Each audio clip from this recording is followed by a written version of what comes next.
In 23 years of broadcasting, I thought I'd seen it all, folks. But it looks like Lou Diamond has actually blindfolded himself before doing this podcast. Want to learn from those that are taking their lives, their businesses, and their passions to the next level? Best-selling author of Master the Art of Connecting and professional speaker Lou Diamond is here to connect you to some of the most inspiring and amazing people on the planet.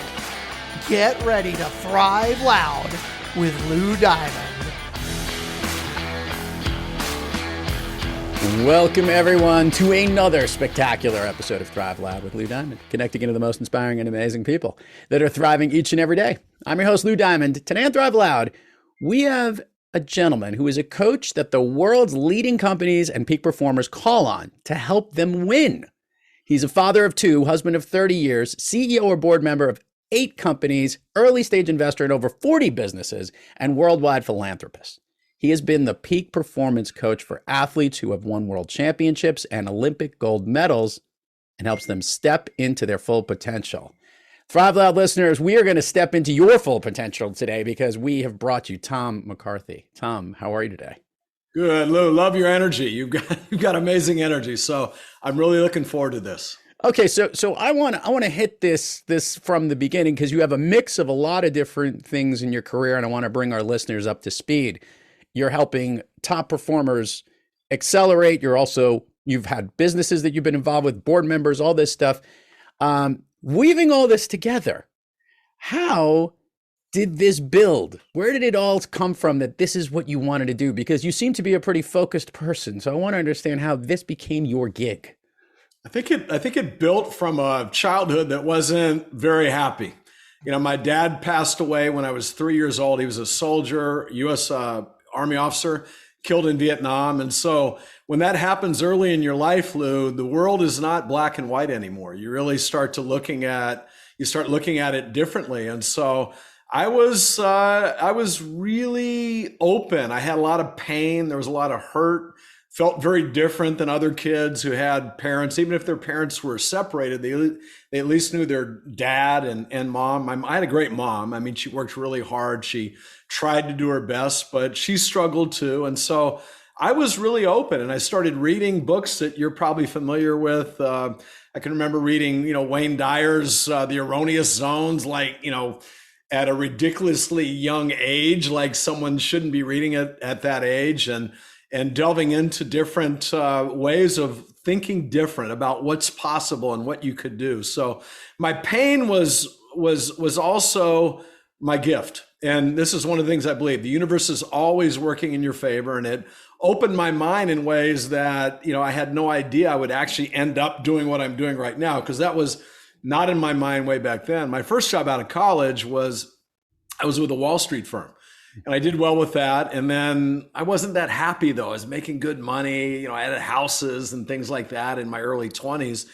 But I knew there was something different. And again, the universe is always working in your favor. And so I see this guy, Tony Robbins. It was before he was big and famous, but he make it clear. Hold on, make it clear. He was always big. The man was 6 foot, whatever he was. He was never famous. Was another piece, but yeah. Well, but even that though, in high school he's like 5'1". The reason he became so big was because he had Marfan. Yeah, exactly. He had a tumor on his pituitary gland, right? So he grew to be about 6'8". But I saw him on the Today Show, and so it was just his first book. It was called Unlimited Power, and I'm like, wow, that's pretty cool. I like that stuff. So I read it.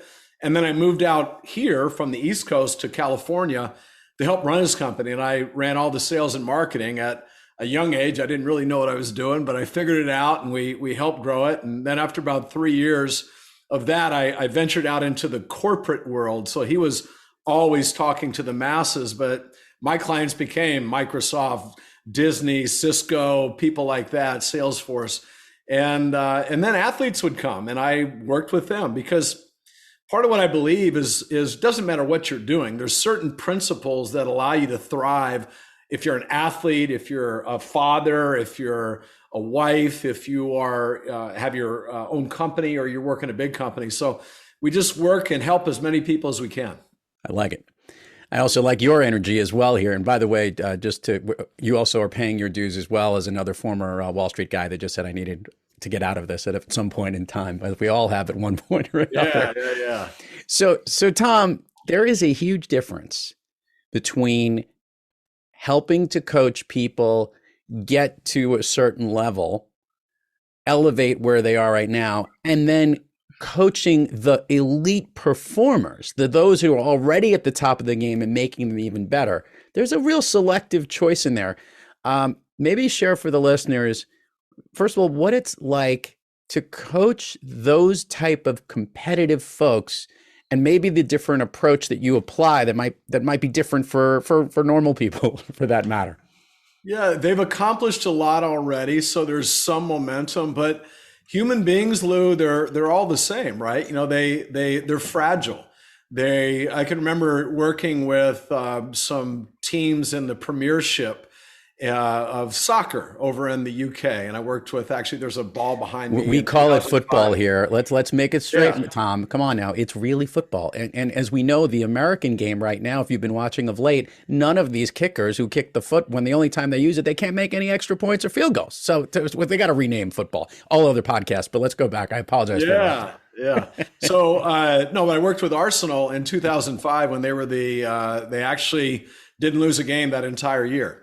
But there's a guy that I worked with that I trained, and he was working with, I can't even remember his name, but he's a striker for Liverpool.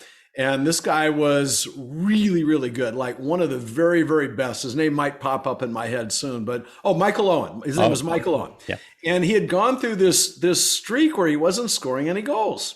So a successful guy getting paid a ton of money, not scoring any goals. Fans now are booing him, paying him too much money, all those things coming out in the media. This guy, just like any other human being, right? He's a little bit down. And when you're down, when you're not at the top of your game, especially when you're playing at that level, you won't be able to do what you can do that's inside of you. And so we just worked with him. He used the technologies that I taught, this sports psychologist that I coached. And all of a sudden, Michael Owen went on a tear. And that's what I find, though. Even the top executives, these people that you think are infallible and they never lack confidence. I mean, yeah, they've got a lot of confidence because they generate it, but they're also fragile. And so what I help people do is focus in on what they really want. If I'm working with somebody that, let's say, is not a CEO, they're not accomplished. I'm working with a kid. My kids both went on to become athletes. My son played Division I basketball at Harvard. My daughter was a All-American soccer player at UCLA. But back when they were just the little not high performance kids, we started working with them on their mindset, on what they focused on, what kind of actions they took. But that's the same thing I do with the elite. They're different actions and different things with their mindset because they already have a lot of confidence, but there's other areas that we can also help them with. I like it. Just to let you know, had I known you were a Gunners fan, I would have led with that right in the opening of this, because I happen to be a big Arsenal fan. So I'm glad you helped them on what was a real good season. I don't know if you can see the ball, the red and white ball back there. And now I could see it. Signed by all the players, yeah. It's very good. Look, and the fact that you were willing to help Michael Owen makes me a little nervous, but it's okay. It's okay. We're going to continue the interview anyway. All right, no, just kidding. For all my Gunner fans that know that I somehow support Arsenal, having worked on Wall Street and got a chance to actually see many games there when I was in London at one point. Awesome. So this is what I really want to know. Okay. And I think our listeners even want to know it more so. There is helping somebody get that performance going and giving them the advice they need within the moment, and then getting them to know how to behave in that moment and tap into it often enough without your help when you walk away. Yeah. Big challenge. And this is one of the biggest challenges, by the way, that leaders and coaches are facing today. Give me a little time on this one. I'll explain. There has been such a huge change in the world, lots of people changing directions. If the pandemic opened anything, it opened so many opportunities for so many people that it's shifted a lot of gears. And actually, it's brought a lot of people to bring their coaches back in to help them during this period to thrive, making it really hard on the coaches. So I'm going to jump ahead to a question I normally ask, and I want to know this. What does Tom McCarthy do to keep his mindset positive and going? What does he put himself inside of your head to basically, for lack of a better word, decode the way that you actually can break down what makes you thrive each day. Yeah. So a lot of people, again, they think that someone like you who's very successful, or me or other people, are always waking up every morning positive, ready to go. You might. I don't, right? Not every day. Like I tell people, like, about 25% of the time I wake up, I feel amazing. I'm ready to go. I have to do nothing. The other 75% of the time, I gotta change how I feel. I gotta change how I think. I gotta get myself ready. And I think as human beings, that's probably what most people face. It's not like you're always depressed. I mean, some people potentially are, but it's also not like you're always up and ready to go. Athletes, when I work with an athlete, that's the big thing I do. I had an athlete I was working with, and they're not all in soccer, but this one was a first round draft choice in the MLS, so in the American League. And he had played at University of Washington. He set the record for the 40-yard dash in the combine, the fastest that had ever been run before. But he gets up to his team and he's not playing well. You know, he's a first-round draft choice. He's not playing well. He's a little intimidated. You know, these guys were a lot older. And plus, he's challenging them for their job, so they're not making it easy on him. And the guy's name was Justin, and they got in touch with me. His dad got in touch with me and said, "Can you help him?" And they were a family friend too. So I said, "Sure." I said, "Justin, what's going on?" He goes, "I don't know, man." He goes, I'm in practice. Balls are bouncing off me in ways that they've never done before. I'm not doing the stuff I know I can do." I said, "All right, well, when you were back in college and you were this all-star that was going to be a first-round draft choice, what was going through your head when you were playing your very best game?" And he said, if I can remember right, he said just a couple of things. He said, "I was flying around the field, making plays, finding a way to win." And so that's all we did. We decodified what was going on, and that became his mantra, though. So before every practice, not waiting to get into practice, but before practice, he would just do a little bit of imagination, visualization, where, you know, I'm flying around the field, I'm making plays, I'm finding a way to win. And that planning in him created a new energy. I actually won, this is a joke trophy I've got back there in that case, but that big trophy there, I won a poker tournament in 2005. So 2005 was a pretty good year for me. Pretty good year for you, I was going to say. Yeah. And I'd played poker one time before. I played back in college and I was terrible, and I played it one time in my fraternity. But I literally made a decision. I got invited to play. I said, "Come on, guys." And there was World Series of Poker champion players in there. And I said, "This is stupid. I don't know how to play. Why am I doing this?" And I wasn't going to do it. And then my buddies said, "Oh, it's for charity." And so I said, "All right, I'll go." And then I'm like, I'm going to lose. And I'm like, wait, what am I putting that in my head for? You know, I don't have the skill set. That's true. I did not. I did 15 minutes of training. The guys showed me some hands.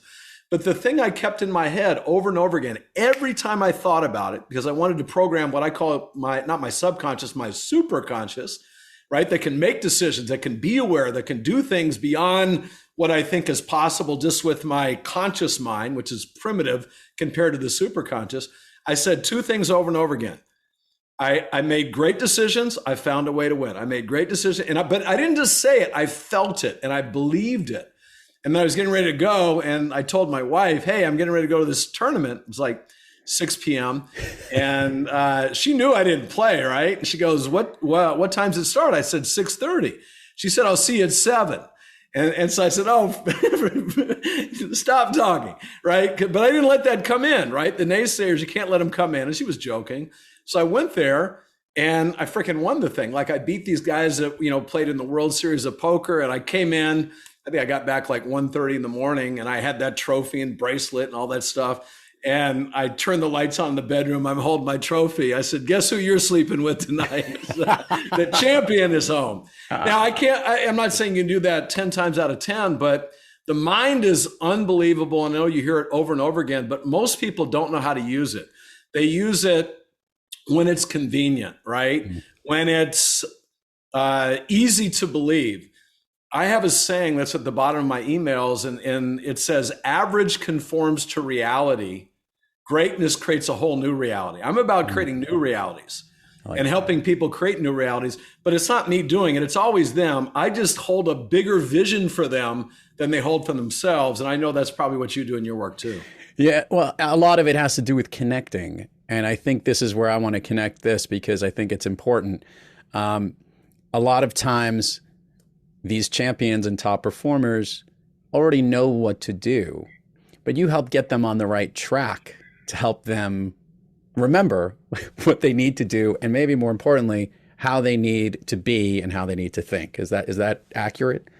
Yeah. So with an athlete, we're working on their mindset, because 80% of how you perform is based upon how you think and feel.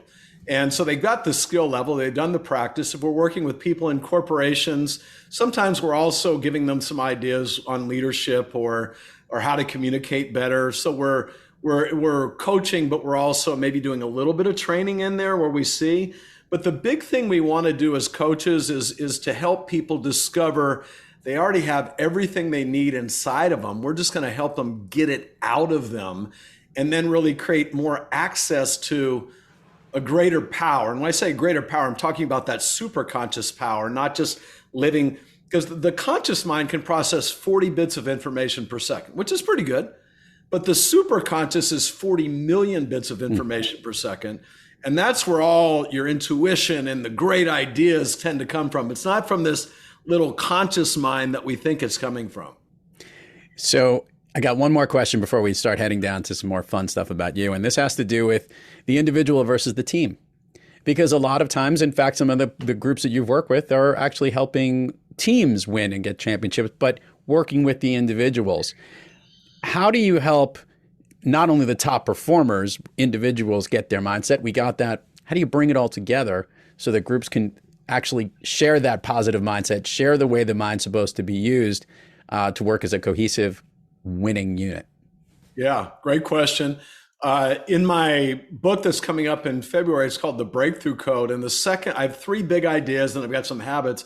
But the second big idea is called upgrade your story, upgrade your life. In teams, we call the story their culture, but all it really is a story that people carry around about what it means to be on this team.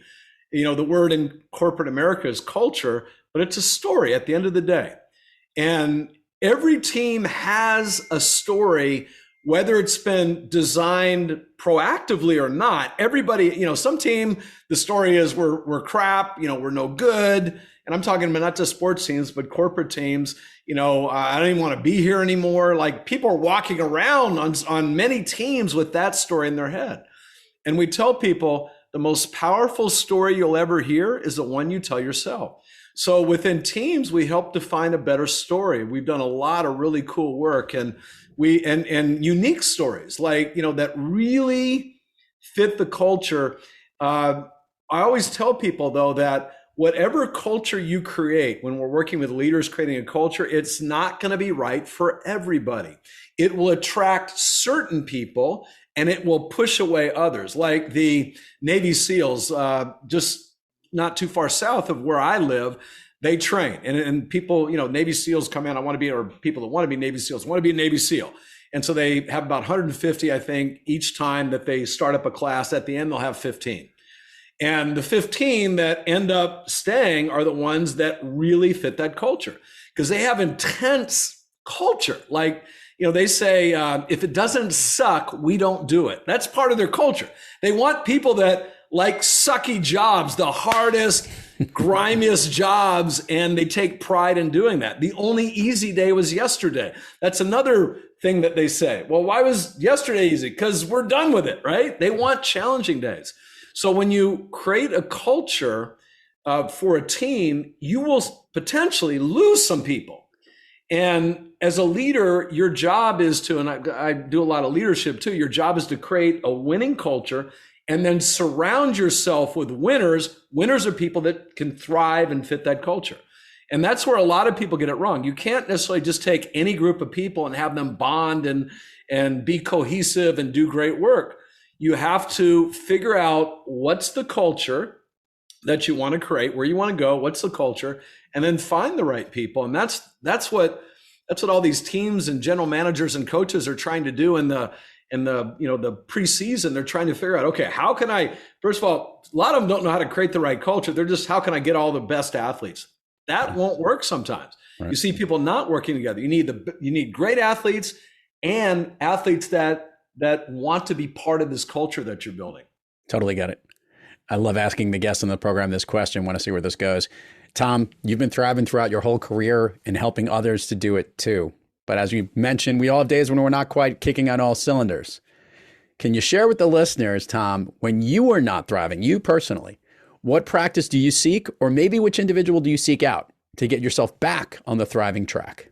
Yeah, hey, that's great. I love that question. It's so many different people now that I reach out to. You know, I've done summits and lots of interviews where I've interviewed people too.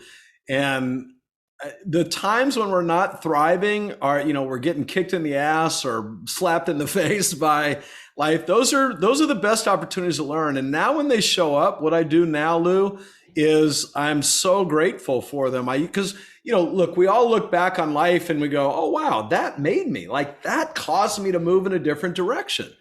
And we're grateful later, but now what I do is I get grateful in the moment, and then I look for, what can I learn? Where is this moving me? Where is it guiding me?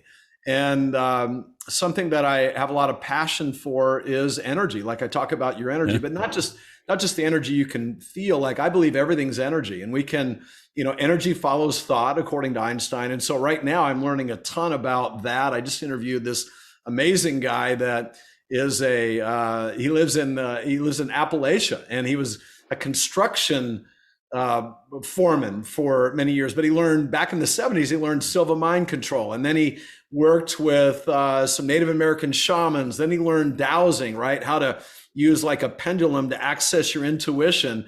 And the guy is so amazing, very humble, but he's doing such amazing things, like creating real results in the world with his mind. So, you know, I'm learning much more about that now. And a lot of that came because I had chronic fatigue in 2015. I had no energy. And I burned myself out traveling all around the world and doing that. And it just like made me explore and get into that. So I don't know exactly who I go to, but the right people always show up. One of my good friends now is a person I read about in the Wall Street Journal that was he was the number one bankruptcy attorney in the world, like Stanford, Harvard educated. And then he's also an energy healer. And he's a good friend of mine in his 70s, Ken Klee. So how did I connect with him? I don't know. I said this article, I was in Europe when I read it. I'm like, I got to meet this guy. And so I met him. This guy, Raymond Grace, I just told you about, the guy that lives in Appalachia. I had heard about him, and I'm like, I got to meet this guy. And so I went and I met him, and now, you know, and he's quite famous, actually. 142 countries, he's had people come and experience his work. So yeah, I'm always looking though. Meeting you, I'm going to learn a lot from you, I'm sure, in the future. I'm sure Tom's going to have a podcast show within 20 minutes. By the way, I'm telling you, he's going to spawn it out and get all these guests on the program. Everyone will be listening in. Let's do the admin part of the show, Mr. McCarthy. Share with the listeners all the places people can find you, websites, URLs about the book that's coming out, the date it's coming to. We will put it in the show notes, but it gets way more engagement when they hear it from you. Yeah, so just I'd give two places. So one is tommccarthy.com, TOMMCCARTHY.com. And the second one is the Breakthrough Code. This is my new book. It won't be out till February, end of February, but the breakthroughcode.com, you can go on there. And if you do pre-order the book, you also I did do a masterclass that I think is going to be really good. We're going to sell it for quite a bit of money, but we're including that for people that pre-order the book. So awesome. That would be a good place. And then one more thing, this is kind of a little bit out there, but I'm doing a summit. We did a summit back in September. We had over 50,000 people that attended the summit, and we'll have over 100,000 this time. It's completely free, but it's called the Global Energy Healing Summit. That'll be out in March. Wow. Spectacular. Yeah. I love it. Yeah. Tom McCarthy, are you ready to go down Fun Street with me here on Thrive Loud? Let's go. Let's have some fun. I have a feeling I know why this movie that you've shared with me is going to connect with you, but I'm going to let you share with the listeners. I'm not going to assume anything here. Can you share with the listeners what you shared with me was your all-time favorite movie? Shawshank Redemption. Yeah, and it's a hard movie to watch. Like in the beginning, it's just brutal, but just the perseverance and the ability to get unstuck and really, stay with what you want and achieve it. That's kind of what I talk about in the Breakthrough Code. And I just love it. It's so the redemption, the the just seeing somebody prevail over the odds. I mean, that's like, hey, that's what turns me on. It's really interesting. And you opened the show about all the things that you know can be wrong, and you how you need to spin your mindset for everything to be right. That same argument took place in the movie about hope. That hope is a dangerous thing to have inside of these walls, but it's the only thing that keeps you going, which is what Andy Dufresne would say. So very well spoken. It's one of our favorites here from all the guests we've been on.